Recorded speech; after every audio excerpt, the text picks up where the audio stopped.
Yeah, Yes. Well, I'm trying to think, when we have a talk at school, we tell people to, well, to silence their cell phone. So I might say to unsilence the cell phone. Yes. Because it does talk to us sometimes. I haven't heard it yet today, but that's okay. yeah. And Oh. then, so in your own words, right? You have seen like QR codes being used, and you know about placards you put next to artworks and Yes. things like that.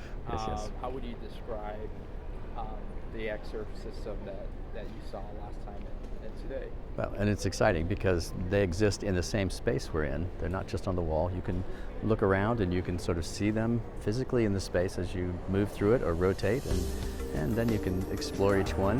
And there's also some other tools you can use, like hitting next or previous, and it will take you through several of them. But it's exciting to also be able to hit some of those icons that, well, introduce work I hadn't seen before, which is really exciting. So you get to explore sections of the airport, even if it's on the other side of security. So that's helpful.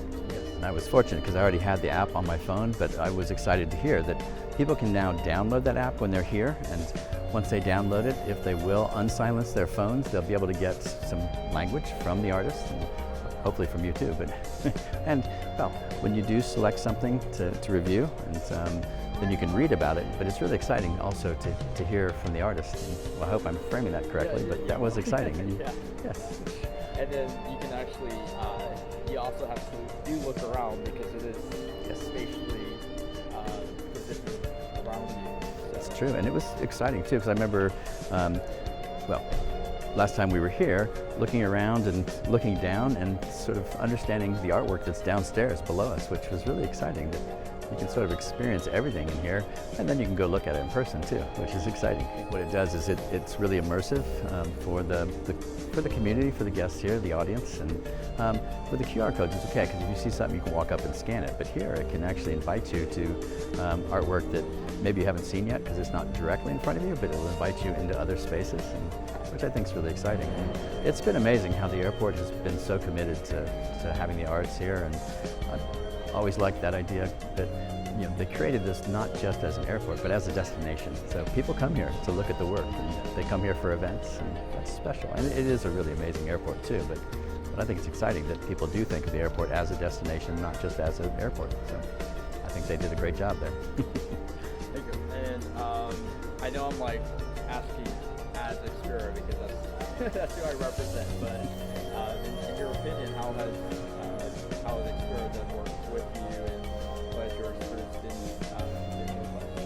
It has been really exceptional, and it was exciting to be able to talk about past work, to explain sort of how the work that I created for the airport here, which is a kinetic sculpture out in the parking garage called Breath, opens and closes at the rate of relaxed respiration. But being able to explain sort of the art that I had developed and the research I did and the things that led to creating that, it was really exciting to be able to connect those. And I'm excited that other work in this building, when you're starting to look into it, you learn more about the other work that the artists make, but I think it's also really exciting.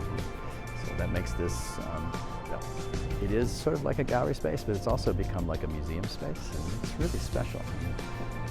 And I've been to many other airports, and I still think this is the best in the country.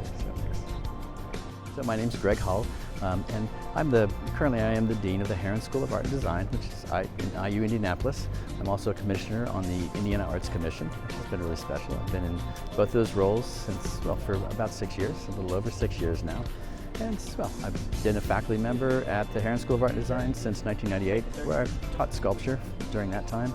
And I've been a sculptor, been very fortunate to, enjoyed my time as a student, enjoyed working with my teachers and I was very fortunate to get to help them create work, and I learned so much by doing that.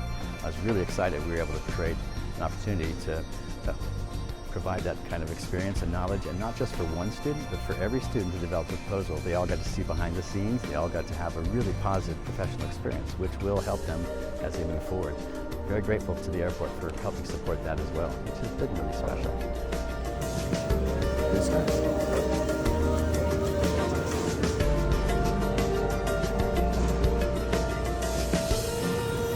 Like that, so it's 100 spheres, there's actually 204 spheres. Glad Brenda got to sign one of these.